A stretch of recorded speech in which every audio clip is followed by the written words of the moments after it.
La Clave es presentado por Tigo. En Tigo, el centro sos vos. Tupiru Villá, 21 años llenando tu hogar de felicidad.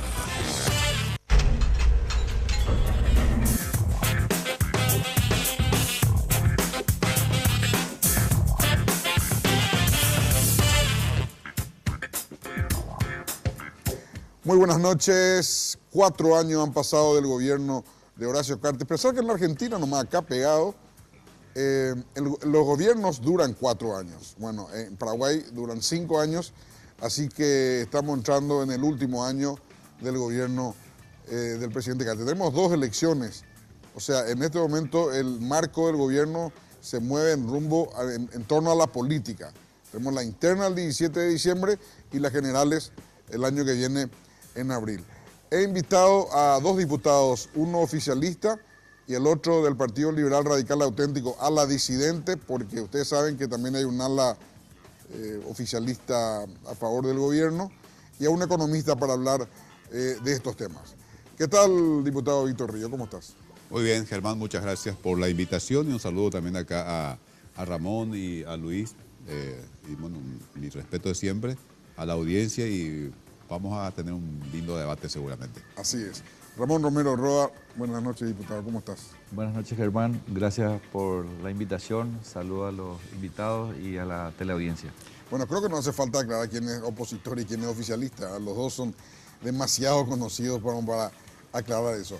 ¿Qué tal, Luis? ¿Cómo estás, economista? ¿Cómo estás? Buenas noches. Muy buenas noches, Germán, a los compañeros de mesa y a la teleaudiencia. Bueno, Víctor, 4 años de gobierno de Horacio Cartes. Lo bueno y lo malo. Bueno, lo bueno si crees que hay algo, ¿verdad? Pero básicamente lo bueno y lo malo. Bueno, yo creo que en el contexto general que vivimos, los aspectos negativos son muy importantes en el gobierno de Horacio Cartes. A mí por ejemplo me dicen siempre que cuestiono a Cartes desde una perspectiva muy de izquierda, porque para algunos soy de izquierda. En este país sumamente conservador, ser un poquito crítico ya es ser de izquierda. Pero yo estuve haciendo un ejercicio mental y mirando algunos datos, inclusive desde la derecha, si uno se pone en una postura de derecha y ve que el gobierno ha sido tremendamente ineficiente. Por ejemplo, estaba viendo en estos días, una de las banderas más importantes de Cartes ha sido la de la atracción de la inversión extranjera. Y la inversión extranjera directa ha disminuido con Cartes. Estaba viendo que el promedio durante el gobierno de Lugo con Federico ha sido más o menos de 400 millones de dólares al año de inversión directa, extranjera directa en el Paraguay. Y ahora, en estos 4 años, tenemos un promedio solamente de 300 millones de dólares. Es decir, ahí ya hay una gran diferencia. Se supone que un gobierno de derecha con una perspectiva más bien extranjerizante de la economía tendría que tener números espectaculares, por ejemplo, en este punto. Y vemos que pierde frente a un gobierno que ha sido calificado de izquierda, ¿verdad? Y se supone que al ser un gobierno de izquierdas iba a generar rechazo en los inversores internacionales. Al final no fue así, que fue el gobierno de Lugo. Aumentó la pobreza. Esto sí que nadie niega. Aumentó la pobreza en Paraguay. Estábamos viendo los números del 26 y algo por ciento, ahora fue al 28,9%, es decir, casi 29% de pobreza en Paraguay. La pobreza urbana del 19 salta al 21% y la pobreza rural del 36 al 39%. Y ve unos números escandalosos como los de Caazapá, 56% de pobreza, San Pedro, Caaguazú. Entonces, es difícil que uno pueda venir a decir que ha sido un gobierno exitoso desde ese punto, desde todos los puntos de vista, el punto de vista financiero, el punto de vista social y desde el punto de vista político. Realmente, Germán, y yo creo que en esto vamos a coincidir, este gobierno ha generado una degradación sin precedentes de las instituciones democráticas en Paraguay. Digo sin precedentes, tomando como punto de partida 1989. No comparo con lo que era la dictadura de Stroessner.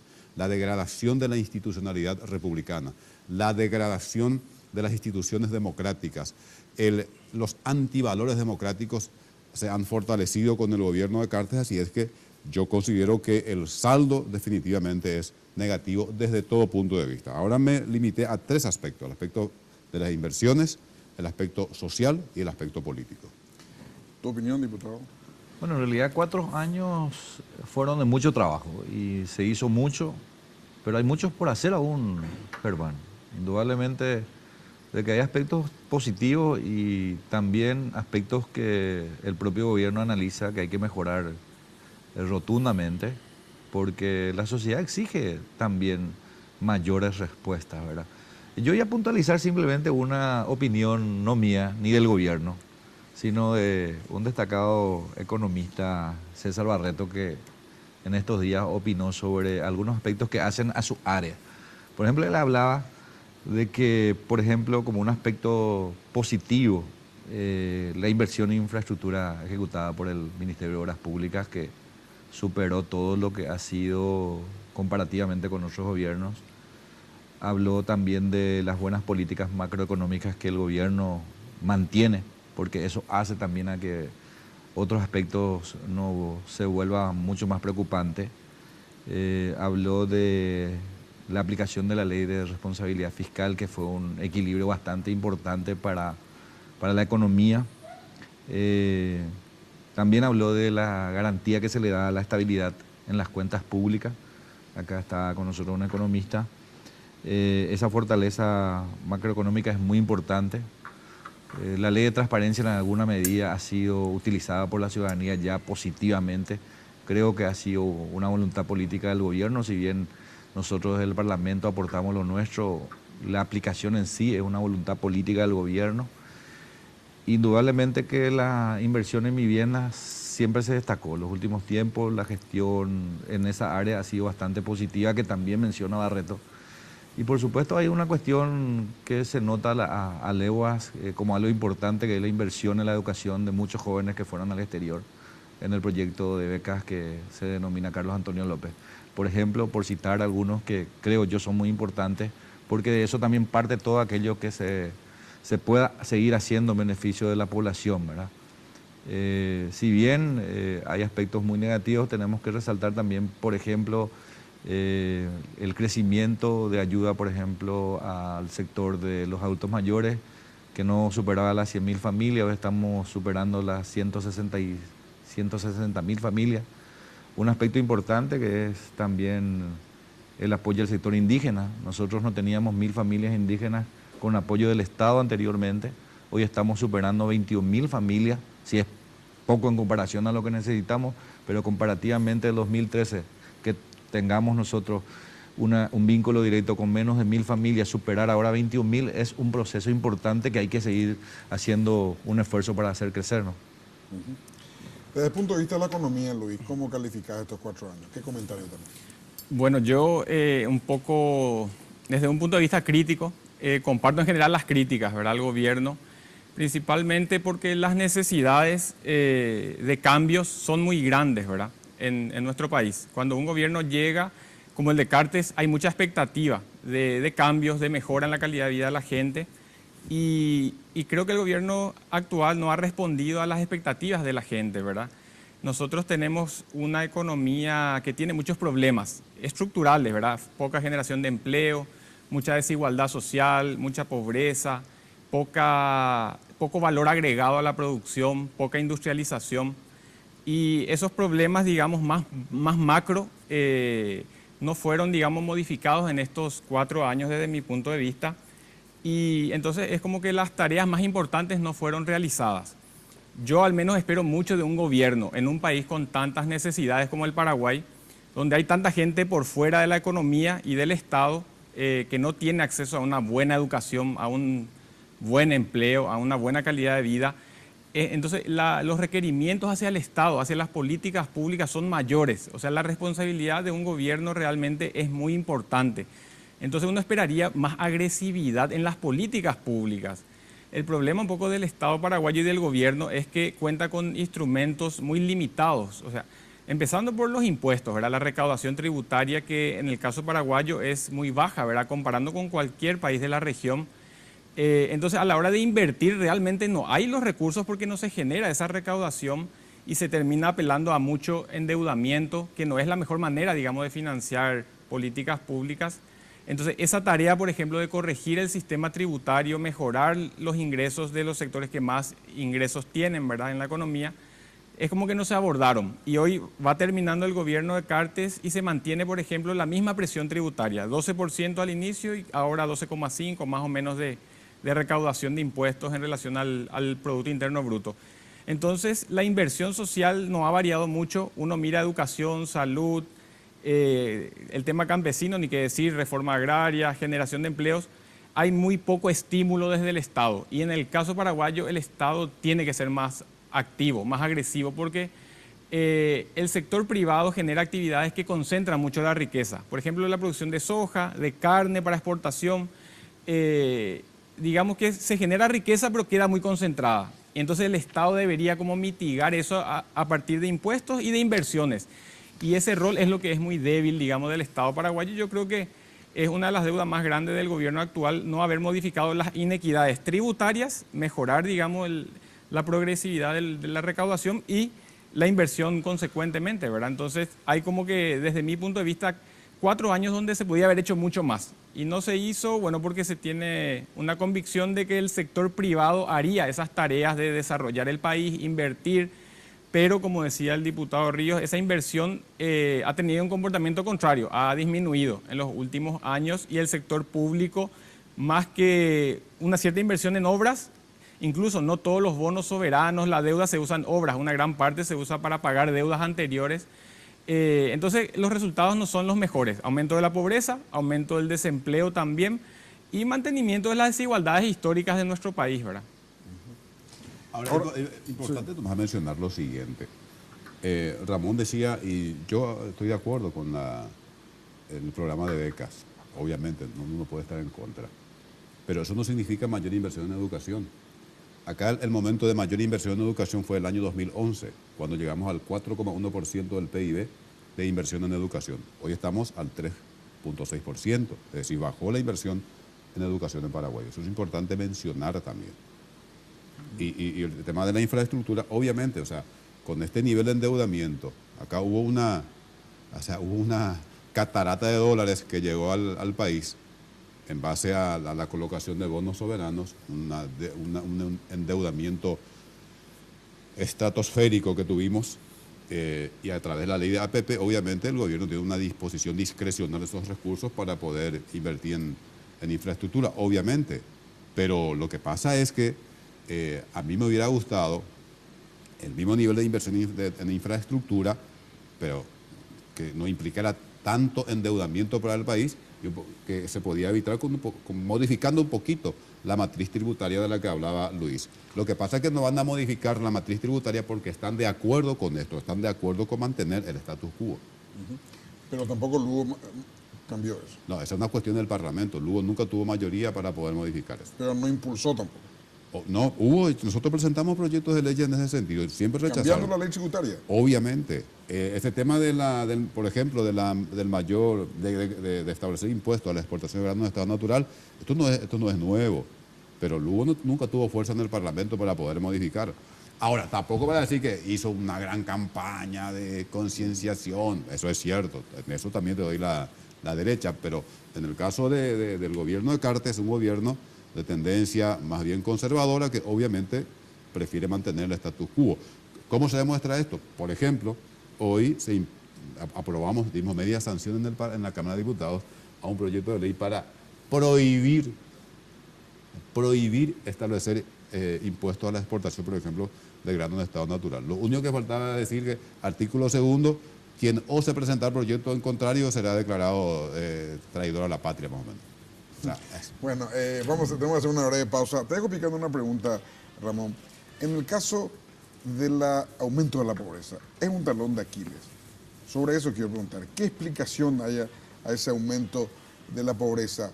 Me decía un amigo de que cuando más se vanagloria el gobierno de haber aumentado tanto el tecomoná como el adulto mayores, es porque hay más pobres.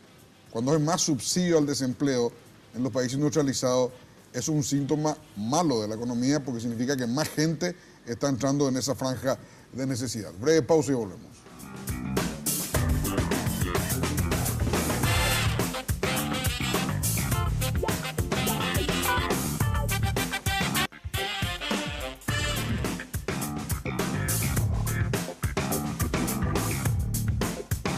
Cumplimos 25 años y lo celebramos corriendo. Se viene Tigo Ram 5K y 10K en la costanera de Asunción, el domingo 27 de agosto. Inscribite en www.tigo.com.py/Tigo Ram y llévate el exclusivo kit con la remera y auriculares de regalo. Gracias por estos 25 años contigo, porque en Tigo el centro sos vos.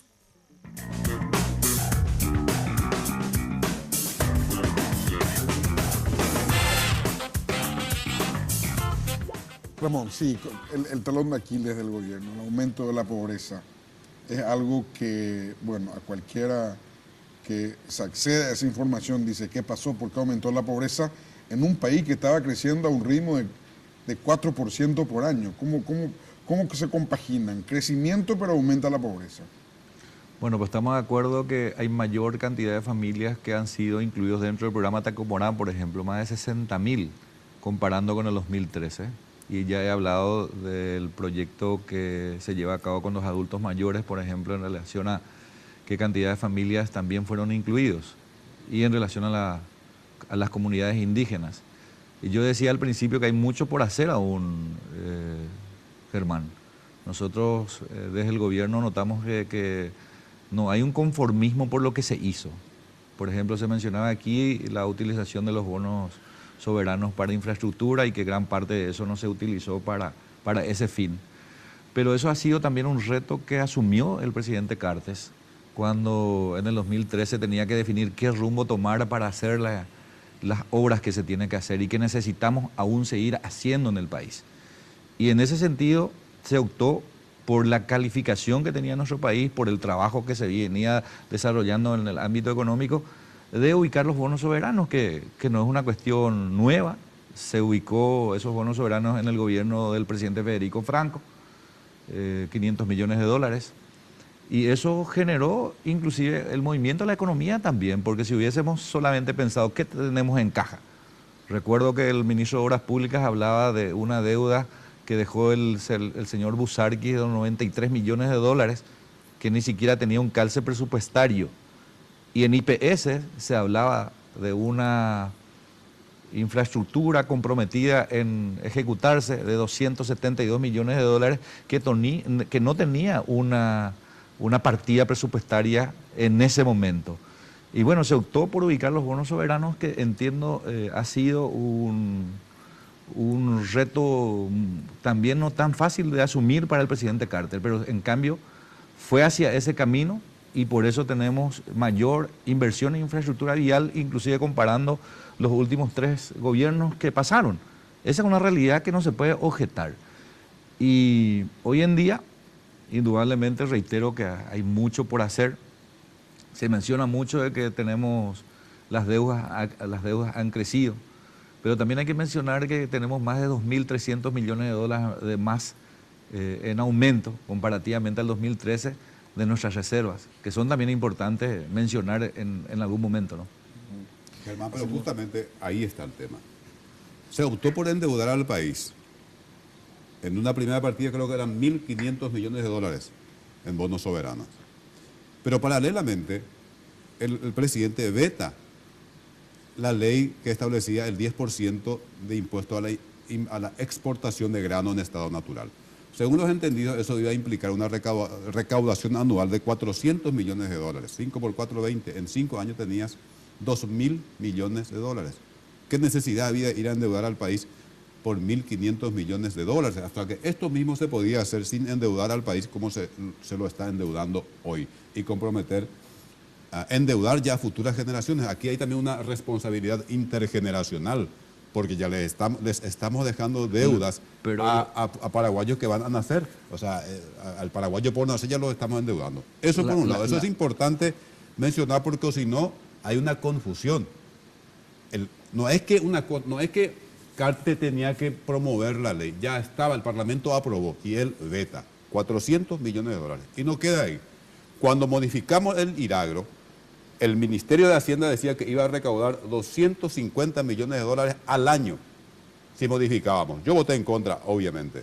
Se modifica y en el primer año recaudó solamente 40 millones de dólares. Es decir, por lo menos hubo una evasión de 210 millones de dólares. O sea, una ineficiencia tremenda en el proceso de recaudación. Para este año, en el presupuesto de 2016, que está vigente ahora, Hacienda dijo que iba a recaudar 70 millones de dólares por actividades agropecuarias.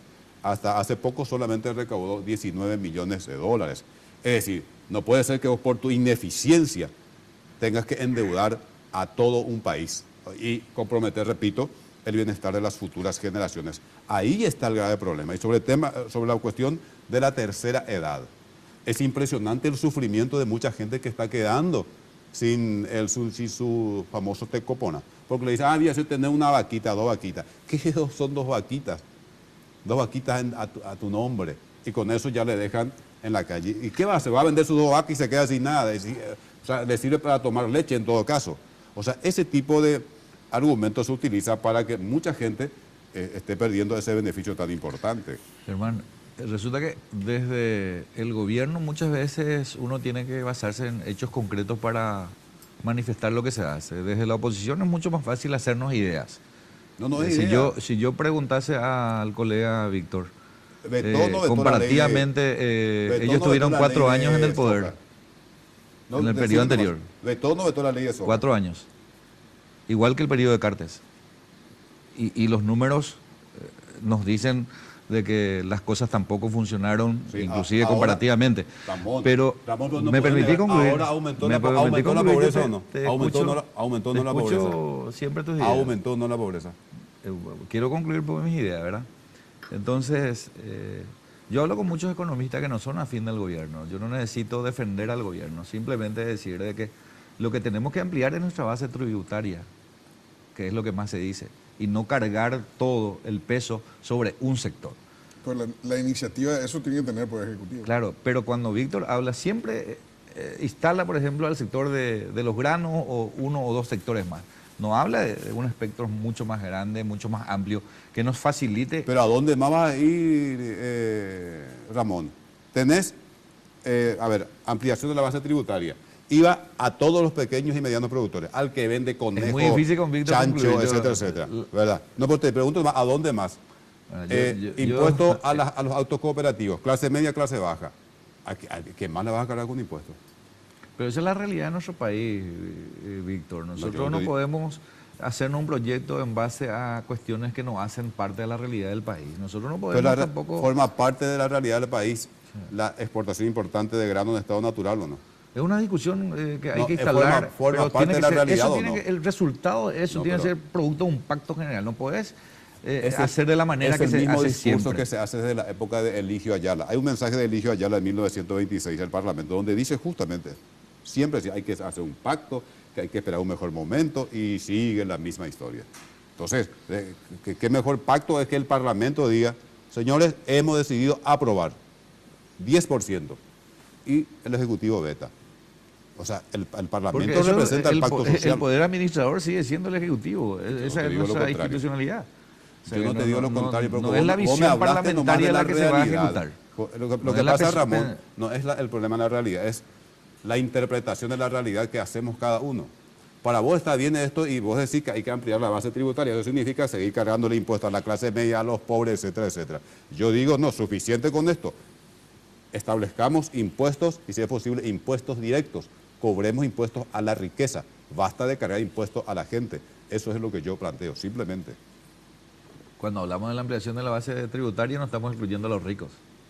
Así de simple. Pero sí, pero con el mismo sistema. Lo que pasa es que hay impuestos que solamente pagan los patrimonios. Por eso. Y eso no quieren establecer. Pues. Entonces, cuando decir, incluimos también a los ricos, pero... Yo voy a contrarle a estos señores sin que eso signifique que tomo la postura contraria. La Argentina, el impuesto a la soja, la Argentina implantó eso. Sí. Casi fundió la producción. No es cierto. Así es. No es cierto. ¿Por qué se levantó cuando ahora? Cristina no se levantó, Macri, que prometió levantar, bajó del 35 al 30%. Sí, no es tonto. Solo a la soja. Solo a la soja. Solo a la soja. Sí. Y cuando Cristina estaba saliendo, te pido que entres a mirar los datos, Sí. el agro argentino tuvo cosecha récord y ganancia récord. Tanto fue así que se pegó el lujo el agro argentino de guardar sus dólares. Ganaban tanta plata que especularon con eso y guardaron el dólar. Yo conozco porque sigo mucho el caso argentino. Ahora, Víctor, en el 2014 CART vetó esa ley. Creo que fue 2014. Desde el 2014 a hoy, el precio de la soja bajó 25%. Sí, O sea, el impacto directo para el campesino, para el agricultor paraguayo de el soja, guaraní, si mal no recuerdo, discúlpame si me equivoco, se devaluó 27%. Así es que eso es muy relativo también. No, pero el precio, ellos reciben el precio Ya en sé, pero dólares. eso se compensa. El dólar no subió 25%. Pero el guaraní se devaluó 25%, 27%. No, pero con respecto al dólar no. Se devaluó el guaraní, Con amigo. respecto al dólar, el Claro dólar que sí, el costaba guaraní, 25% más barato se devaluó hace y con 3 eso años. se compensa. Yo conozco un estudio que se ha hecho sobre eso. No, pero el dólar- se el compensa dólar no valía tranquilamente. 25% Con el más tipo barato. de cambio se compensa. Pero Víctor, No no pierde. valía 25% más barato el dólar hace 3 años. Se devaluó, no el guaraní. Tanto así que se está hablando de imprimir billetes no sé cuántos ya, porque se devaluó. Sí, hubieron tendencias contrarias entre el precio y el dólar, no en la misma proporción, pero sí, el precio bajó y el dólar subió. Hay una cierta compensación, ¿verdad? Pero, o sea, es cierto que el Estado necesita recaudar más. Es cierto que el Estado necesita recaudar más de quienes más ganan también. O sea, no hay economista que venga y que no se dé cuenta que en Paraguay hay una injusticia tributaria. O sea, se descarga mucho sobre la clase media, clase baja, porque los impuestos que predominan son indirectos, IVA, impuesto selectivo al consumo. Y bueno, hay que aumentar impuestos directos. Uno sería el impuesto a la exportación de soja, que tiene mucha resistencia. Entonces hay que mejorar impuesto a la renta empresarial, IRASIS o IRAGRO o IRP.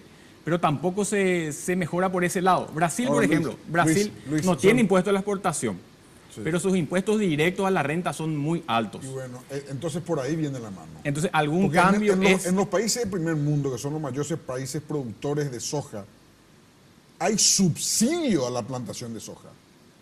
O sea, vos plantás soja y te dan plata por plantar. El Estado te da plata. No soja, Y no- agricultura en La general. agricultura no, pero agricultura. estamos hablando de la soja porque es ponerle impuesto a la soja, ¿verdad? Vamos a hablar de allá Porque tiene aquí la hablamos agricultura mucho de y la grano. ganadería, las dos cosas tienen subsidio. Entonces, ¿cómo nosotros acá le vamos a cobrar impuestos si en el primer mundo le da la plata? Porque son situaciones diferentes. Lo mismo que me dicen en Brasil. Pues vamos a ponernos de acuerdo. ¿Por qué Brasil no impone, no cobra impuestos? Porque gran parte de esa la soja utiliza para la seguridad alimentaria, porque se utiliza a nivel interno. Guay que cuando en el 2013-2014, cuando el precio internacional de la soja era muy bueno, la gente empezó, los sojeros empezaron a exportar. Y ahí dijeron, no, y empezaron a tener problemas a nivel interno para la provisión de alimentos. pero Entonces, déjame terminar, ya que vos querés que se termine tu idea. Entonces, ¿qué hizo el gobierno brasileño? ¿Ustedes quieren exportar y van a desabastecer el mercado interno? Vamos a establecer impuestos a la soja. Porque ahí ya no, era un problema para la provisión de alimentos para el mercado interno brasileño. Entonces, hay que ver cada caso. No es la misma situación la de Estados Unidos que la de Paraguay. Acá nomás no es la misma situación la de Brasil que la de Paraguay. Perfecto, claro, Brasil tiene mucho más cerca sus puertos de embarque y compañía. No Y- solamente y- eso, y el mercado económicamente interno. tenemos 240 millones de habitantes. Necesita un control interno para poder Alimentar. cubrir su compromiso con la población en esa área. En cambio, nosotros producimos 10 veces más alimentos de lo que es la población.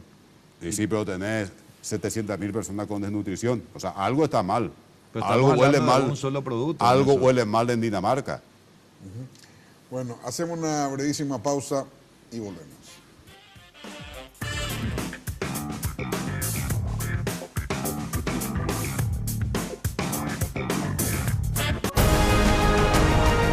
Somos una organización entrenada para satisfacer las expectativas de nuestros clientes.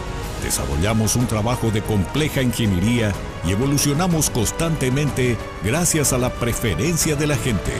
Hacer realidad tus sueños es nuestra meta. Vivir el placer y la emoción de un fenómeno en Paraguay. Tupiru Visa, 21 años llenando tu hogar de felicidad.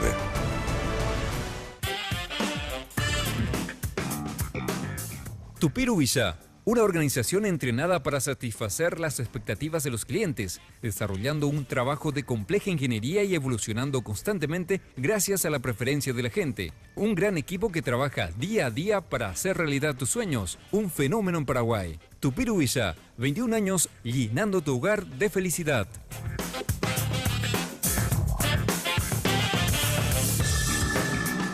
Bueno, el tema seguridad, señores.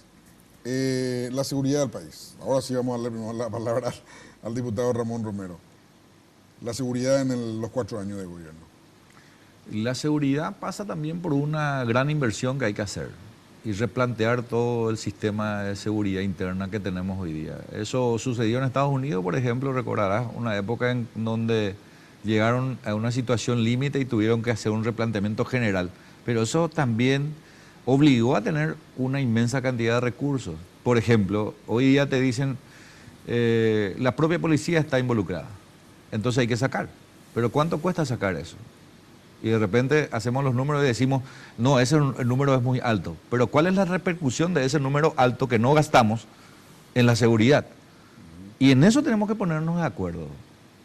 Y reitero, indudablemente que el tema de la seguridad es un tema que hay que mejorar considerablemente, y eso depende de la zona también. Hay zonas en donde hay mayor y mejor trabajo, pero hay zonas en donde aún no hay el resultado que se espera, especialmente en el norte, ¿verdad? Que es un tema que siempre resalta en el tema del secuestro, que hay personas secuestradas, de repente el trabajo que hace la Fuerza de Tarea Conjunta, que es un mix entre lo que es la policía y la Fuerza Armada, no da el resultado que tiene que tener a pesar de la inversión que se hace. Diputado. Mira, yo tengo que ser muy coherente. Hay un grupo de compañeros de trabajo de la Universidad de Pilar que hizo una investigación sobre el tema de seguridad. Y, por ejemplo, descubrieron que en el área metropolitana no hubo tanta variación en tema de hechos delictivos, entiéndase homicidio, hurto, son los hechos que generan más sensación de inseguridad.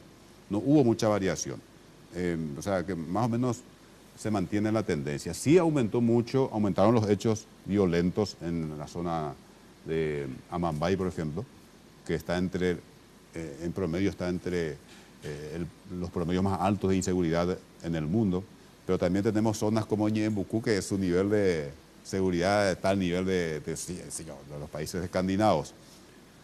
Así es que en ese sentido yo no tengo que ser muy claro, no le cargo mucho la tinta al gobierno. Si en el caso EPP, eso es un fracaso total y absoluto. Tiene al secuestrado por más tiempo de la historia. Ya últimamente ya no es de a uno, sino 2, 3, 4 secuestrados al mismo tiempo. Realmente ha sido un fracaso estrepitoso. Y sobre todo porque este gobierno logró la modificación de la Ley de Defensa Nacional sobre pretexto de que se iba a aniquilar al EPP. La mayor inversión. Ningún otro gobierno recibió tanta plata bajo la excusa de combatir el EPP como este gobierno. Ahí está el resultado. Total y absoluto fracaso desde todo punto de vista. Y lo que más me preocupa a mí y me duele es esa actitud absolutamente, como mínimo, de indiferencia del gobierno hacia el dolor de las familias que tienen un integrante secuestrado. O sea, uno ve los informes oficiales, los discursos del presidente de la República, nunca un gesto de solidaridad siquiera hacia esas familias. Y lo más grave en materia de seguridad es que este gobierno no tuvo ningún problema en convertir al dueño de la legalidad, que es el Estado. El Estado es el dueño de la legalidad, en convertirlo en una organización delictiva y salir a matar gente como hizo el 31 de marzo. Eso genera inseguridad total y absoluta. ¿Qué pasó? El Estado, o sea, los organismos del Estado que deben velar por la legalidad, que tienen la autorización para el uso legal de la fuerza, se convirtieron en organizaciones delictivas y salieron a hacer lo que hicieron y terminaron matando a un joven, nada menos que en el local del Partido Liberal Radical Auténtico. En ese momento tuvimos un interregno, en ese momento ningún paraguayo podía estar seguro. Y ningún paraguayo puede estar seguro con un gobierno que es capaz, repito, de convertir al órgano, al dueño de la legalidad en una organización delictiva para lograr su objetivo. Ese no es un dato menor. Luis. Bueno, yo creo que también en el tema seguridad no hay un cambio sustancial, no hay una mejora sustancial, porque las condiciones sociales para que haya inseguridad o actos delictivos o delincuencia o narcotráfico, las condiciones sociales están dadas. O sea, hay precariedad laboral, hay falta de oportunidades, hay poca política de educación o de inclusión social, hay muchísima reincidencia en el tema de la delincuencia. Entonces, hay datos preocupantes, digamos. Por ejemplo, en los últimos 4 años los guardias privados pasaron más o menos de 15.000 guardias privados registrados en la Policía Nacional a 40.000, más o menos en 3 o 4 años. Así como el tema del narcotráfico, la producción de marihuana, hechos que tienen que ver con actividades de inseguridad, asaltos. Hace un tiempo el tema de los motochorros era algo de todos los días. Y es muy difícil. Yo creo que el error del gobierno es tener solamente una política fuertemente represiva hacia eso y evitar una política de mejoramiento de las condiciones de vida de la gente. Creo que con el EPP pasa mucho ese problema de que se apuesta a lo represivo sin tener un mejoramiento de las condiciones de vida de la gente en el norte, por ejemplo, en San Pedro, en Concepción. El tema de que los campesinos estén protestando en la plaza muestra un poco ese deterioro a nivel rural. Y bueno, son condiciones para un caldo de cultivo, digamos, para que la inseguridad crezca, digamos. Yo creo que hay un error en la estrategia, digamos, de abordar eso, y que tiene que ver con la debilidad del Estado, de recursos, de políticas públicas, de inversión social, y que se traduce en la poca incorporación de la gente al sistema económico, a la economía privada o pública, y bueno, que finalmente se deriva siempre, o sea, por algún lado se tiene que canalizar esa exclusión, y generalmente es o a la migración al exterior o a actividades delictivas, ¿verdad? Que muchas de ellas son visibles y muchas de ellas no son visibles, ¿verdad? O sea, por decirte, a nivel de fronteras hay un montón de actividades delictivas que no se ven, pero están ahí. Ordeñe combustible, explotación sexual, y entre otras, ¿verdad? Entonces, yo veo con preocupación, el escenario del próximo gobierno va a ser complicado, convulsionado y a nivel social de mucho deterioro social. O sea, no hay una industrialización del país, no hay un florecimiento económico, y eso se va a traducir en un escenario difícil para cualquier gobierno que asuma en el 2018. Brillante, sí. Yo siempre le escucho a Víctor cuestionando el tema de la modificación de la ley de defensa, que indudablemente le da mayor potestad al Poder Ejecutivo de actuar. Y el dinero nunca va a ser suficiente para el tema de la seguridad, fácilmente. Entiendo que es un tema que tenemos que sacarnos como un análisis cuando decimos se le dio mucho dinero, el dinero es suficiente. En el tema de la seguridad no es tan fácil decir que ese dinero es suficiente. Creo que el tema de la ley de defensa que modificamos, si bien es una herramienta, no es la solución del problema. La situación de hecho es bastante fuerte. Entonces, no porque el presidente tenga una ley que le faculte, eso ya signifique la posibilidad en un 90% de solucionar el problema. En el tema de los motochorros, como que menciona el compañero, sí se focalizó y se creó una unidad especializada en eso, y eso ha disminuido considerablemente en esta zona, menos que era mucho más preocupante, Central y Capital, en estos últimos 6 meses al menos, el tema del delito que está en esa área, ¿verdad? ¿Recuerdan el caso de la nueva unidad que se creó, los nuevos equipamientos que se dio, la nueva capacitación que se le dio a agentes que fueron destinados exclusivamente para cubrir esa área, que era un déficit enorme en ese momento, ¿verdad? Y el delito hay que también calificarlo de distintos puntos, ¿no?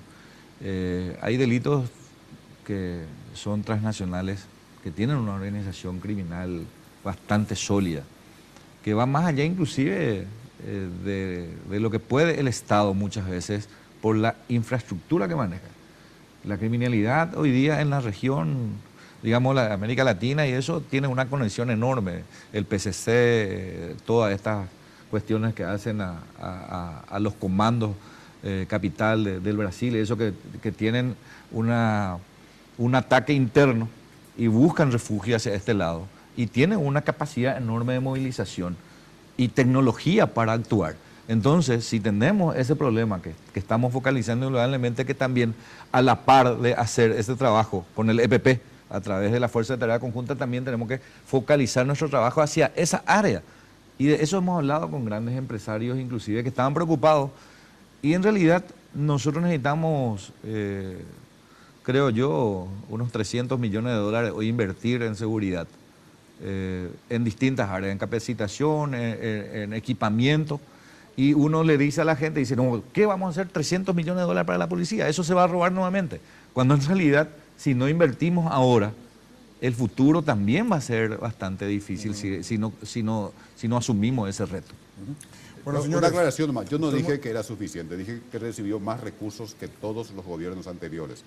Recibió más herramientas este gobierno, más herramientas para combatir al EPP que todos los gobiernos anteriores, y es el gobierno al que le fue peor en el combate al EPP.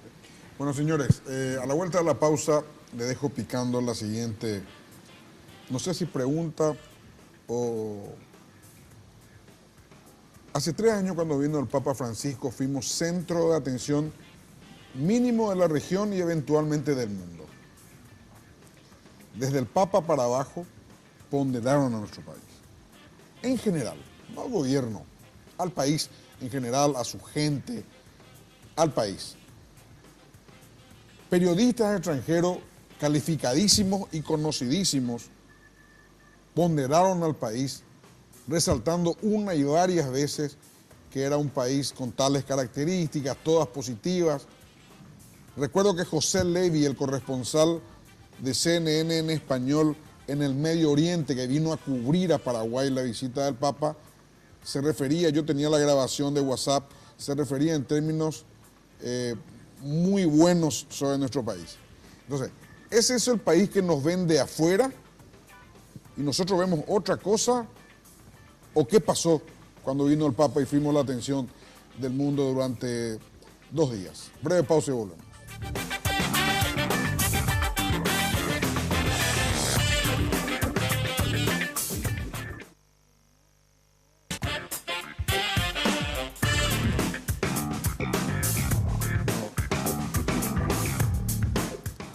Bueno, Luis, ¿qué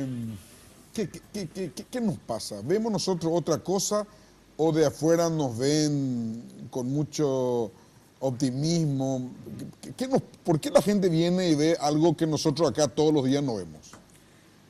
Bueno, yo creo que de afuera nos ven con mucho realismo, principalmente gobiernos extranjeros y inversores.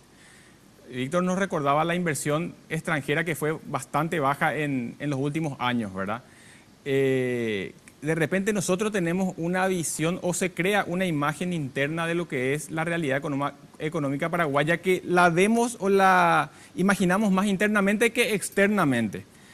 Creo que recordar, Germán, en los últimos años se insistió mucho desde el gobierno, principalmente el ministro Leite, con esto de que Paraguay es el país mejor posicionado económicamente en la región, el que más crece, el que más recibe inversión, el que tiene mejores condiciones macroeconómicas, todo un discurso muy bien montado, pero que no tuvo el resultado esperado en términos de inversión. O sea, afuera ven con más claridad cómo está adentro, ven que hay mucha corrupción todavía, ven un poder judicial no independiente, sino bastante sometido, ven una población bastante poco formada, instruida, como fuerza de trabajo calificada. Ven poca infraestructura. Entonces vienen inversiones que van a explotar la tierra, van a explotar el agua, la electricidad y hasta por ahí nomás. No vienen inversiones que realmente van a desarrollar el país porque tienen muy claro la película de lo que pasa acá adentro. Nosotros generamos un discurso que muchas veces es una burbuja, ¿verdad? Le salió mal, yo creo, al presidente Cartes aquel discurso donde habló de que vengan, usen y abusen del Paraguay, tratando de vender un país amigable a la inversión. ¿Y en qué es amigable, digamos, en ese entendimiento? Bajo impuestos, bajo valor de la energía y bajo costo de la tierra, ¿verdad? Y otros costos laborales, ¿verdad? Y medio que nos creímos como sociedad la película. Al final los resultados no son tan buenos. Y criticamos mucho a Brasil, Argentina, por ejemplo, decíamos, o el gobierno decía, Brasil está un desastre económicamente por el gobierno del PT. Y mirando estos datos de inversión, ¿verdad?, extranjera nomás, en el último año Paraguay recibió 270 millones de dólares de inversión extranjera, 2016. Brasil recibió 79 mil millones de dólares en el 2016. O sea, Paraguay como país no llega al 0,5% de la inversión extranjera en Brasil. No llega al 1% de la inversión en Brasil. Bueno, te hago la comparación con un país, pero un país más pequeño que el Paraguay, Uruguay, el año pasado tuvo 1.000 millones de dólares de inversión extranjera. Con gobierno de izquierda. Con gobierno de centro izquierda, digamos, ¿verdad? Nosotros tuvimos menos de 300 y todos los años previos igual, ¿verdad? Estamos lejos. Bolivia, un país muy estigmatizado como de izquierda, tuvo el triple de inversión extranjera directa que el nuestro el año pasado. Y años anteriores también, el doble, el triple, el doble, el triple. Incluso Venezuela está muy por encima de Paraguay en inversión extranjera. Entonces, no tenemos, o sea, de repente creo que se crean fantasías internas que los de afuera no se la tragan fácilmente. Y los resultados, bueno, son estos: más pobreza, un Estado débil, alta inseguridad o mucha corrupción aún. Y bueno, nuestra perspectiva, desde mi punto de vista al menos, no es de que estamos camino a un desarrollo social y económico sustentable, digamos, en los próximos años. Y bueno, creo que nuestra mirada tiene que ser más realista realmente de lo que tenemos y lo que necesitamos cambiar para que se quiera invertir tanto internamente como desde afuera, ¿verdad? ¿Cómo? El crecimiento de Paraguay o la participación internacional de Paraguay es innegable en el escenario internacional. Y conocemos todos, ¿verdad? Entonces, inclusive hay organismos internacionales donde el Paraguay no era integrante, hoy día son miembros activos, nuestros representantes en esos organismos internacionales, y tenemos algunos informes muy positivos al respecto en estos últimos 4 años. Y sobre el tema de la inversión, en la ley, sobre la inversión de la ley 6090, por ejemplo, comparativamente se ha crecido el 43%. Y se generó, sí, no tal vez la cantidad de empleo necesario, pero para 5.000 familias, un poco más, en estos 4 años. O sea, hemos crecido 43% en la inversión referente, vinculada a la ley 6090, hablando de inversión extranjera, porque la mayoría de ellos son de inversión extranjera, ¿no? Pero sí, en el escenario internacional, indudablemente que tenemos otra... ¿Cuál es tu parámetro de comparación? ¿Comparado con qué crecimos? En relación a lo que se recibió en el año 2013. Esos son informes 2013, oficiales. bueno, sí compara, pero 2008, 2013, 2016, 2017 pierde lejos, Carter. No, estamos hablando en esa inversión de la ley 6090. Y eso es simplemente ver la cantidad de empresas que han sido... el informe, dice. La cantidad de empresas maquiladoras que se han instalado. Tal vez no sea la solución, pero sí... Vamos, sin entrar en eso. Vos mirá el cuadro de inversión extranjera por año, 2008 en adelante, pierde lejos, Carter. Entre 2008 y 2000... o sea, durante el gobierno Lugo, el promedio era 414 millones de dólares al año. Hoy solamente 300 millones de dólares. Lo dice la CEPAL. O sea, no lo estoy inventando yo. Bueno, yo me refiero a informes oficiales que hemos recibido. Inclusive tendrás vos en tu secretaría, Sí, porque eso ha sido parte del informe informe presidencial, del crecimiento del 43% comparando en relación a la ley 6090. Y se habló de un empleo directo a más de 5.000 familias que se dio en esa área.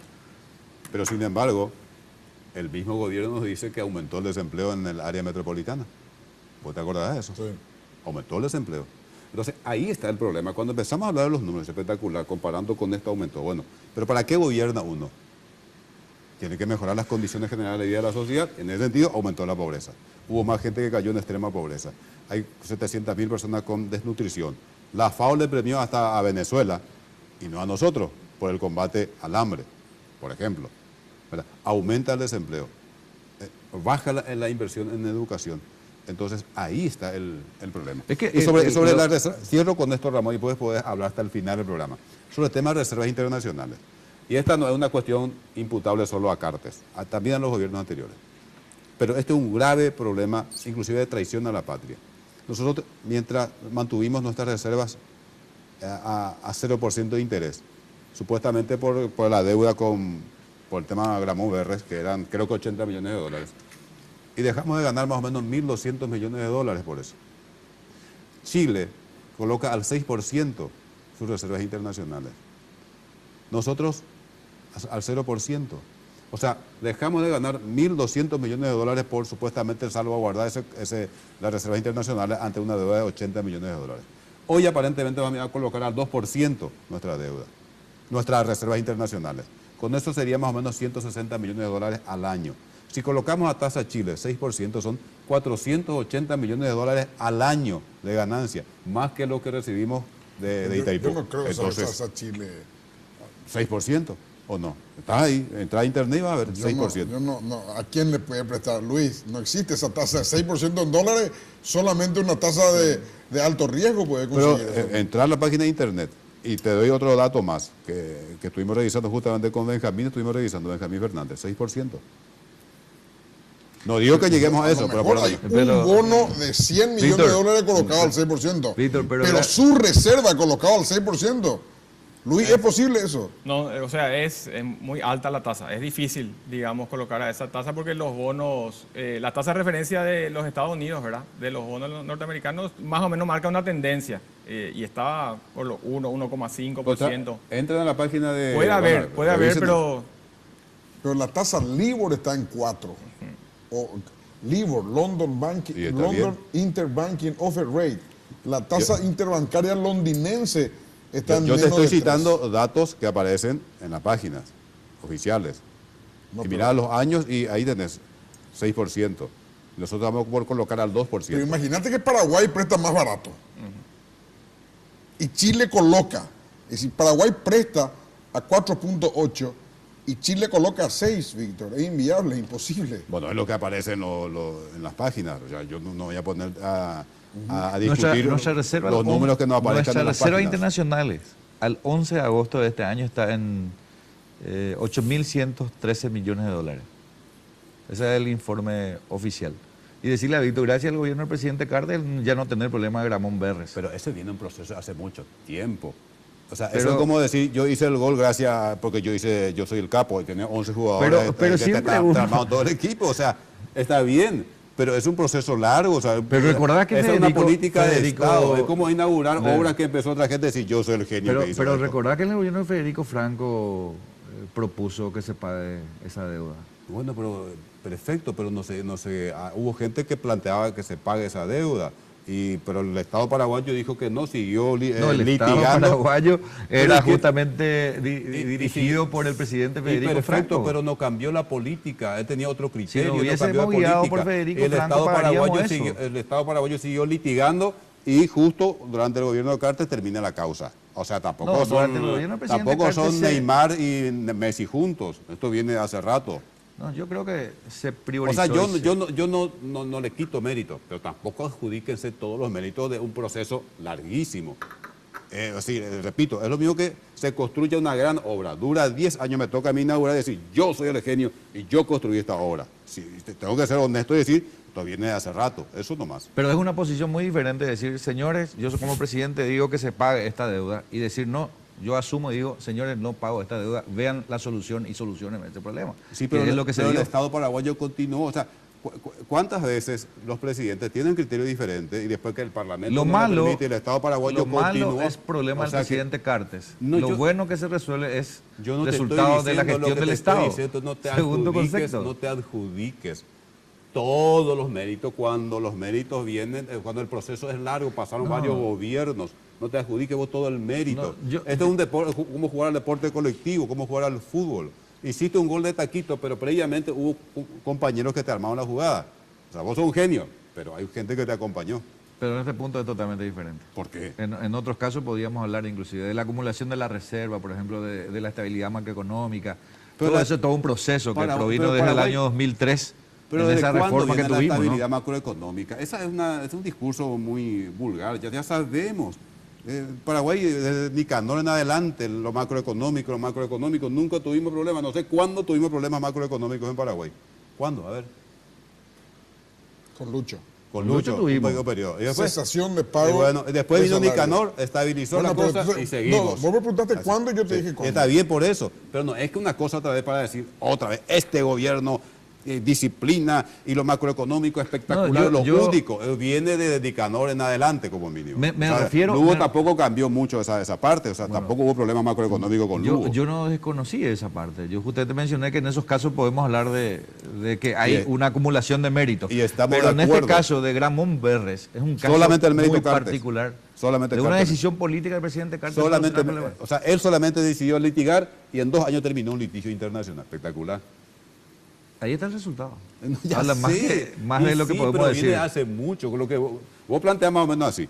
Asume Lucho digo, Horacio el 15 de agosto de 2013 y dice, hoy empiezo a litigar contra Gamo Berre. Y a los 2 años solucionó, cerró una causa internacional. Y los hechos Y no hablan. fue así. Ese nomás es el Los asunto. hechos hablan. Bueno, Y señores, le tocó el fin del juicio, pero ese es un juicio que sostuvo el Estado paraguayo desde años atrás, pegante con las hayan de Gina. En Víctor, infraestructura, por ejemplo, Víctor sabe mejor que nadie, Germán. Voy a intervenir en honor a la verdad, no en defensa de Horacio Cartes, no importa un comino del presidente, pero el litigio empezó en Washington en el gobierno de Cartes. Ya sé. O sea, esa parte del litigio, nosotros venimos litigando desde que nos quisieron cobrar, desde el 89. pero tenés que mirar todo Pero el la proceso. parte del litigio en donde se resolvió a favor del Estado paraguayo en una corte de Washington, la inició y la terminó este gobierno. Y Por está bien, pero eso no surgió por generación espontánea, no surgió como un hongo el juicio en Estados Unidos, producto de largos Sí, años de litigio. De largo no pago. Para entonces las de mía. Pero la Está decisión bien. Pero si ellos política- creen que eso es genialidad solamente de Cartes. Pero ¿sabes qué, perfecto. Ramón? Todos decidieron no pagar, no solo el presidente Cartes. Pero el presidente Federico Franco decidió pagar. No se pagó nada más, pero decidió políticamente pagar. ¿Cuándo hubo un decreto en ese sentido? Pero y te voy a poner un ejemplo. Hoy tenemos 8.000 millones, ¿verdad? 2% son 160 millones de dólares. Sumás 160 por 4, restarle los 80, esa plata hubiésemos tenido si es que si Obviamente. se pagaba. Y sí, Haciendo un balance directo. ya que vos no me crees el tema de Pero tasa. O sea, Era hubiésemos hecho Mavi. mejor negocio pagando en el 2013 o en el 2012 Y colocar el 2%. y colocar el 2% Sí, como hoy, sí. hubiésemos tenido, ahí está, ¿cuánto es? 160 por 4 son 640, Sí. 640 menos 80 hay 560. Entonces, lo que la Nos sobraba cuestión... 560 en caja. Bueno, No, hacíamos eso un nomás. cálculo Darle el matemático. condimento de que no se podía legitimar un acto irregular de singular magnitud. Esa es la realidad. Bueno, tenemos que irnos, Pero señores. perfecto, pero No, lo que le quería decir nomás, la cuestión que- de infraestructura es lo que no se puede comparar este gobierno con otro. Víctor sabe, su zona se ha convertido hoy en la zona más próspera de aquí a 1 año, 2 años, ¿Qué es lo en que se relación a construyó en infraestructura. Ñembucú? Muchas cosas. Decime Ñembucú que se construyó algo nuevo. Ñembucú, Ni PTI, Ramón, no vaya a inventar. no, Vos no metas en mi la ruta. departamento. No, En tu departamento- No hay nada que se haya construido nuevo en Ñembucú. Dame un caso. Bueno, Ya terminó el programa, te voy a señora, entregar un informe lastimosamente, a la cámara. si no me están cortando acá, me están cortando. Muchas gracias, Luis. Muchas gracias. A la próxima. Muchas gracias, diputado Víctor. Gracias a vos. Muchas gracias, diputado. Gracias, Ramón. Germán. Muchas Gracias. gracias. Si Dios quiere, nos encontramos en 8 días más. La clave fue presentado por Tigo. En Tigo, el centro sos vos. Tupiru Villá. 21 años llenando tu hogar de felicidad.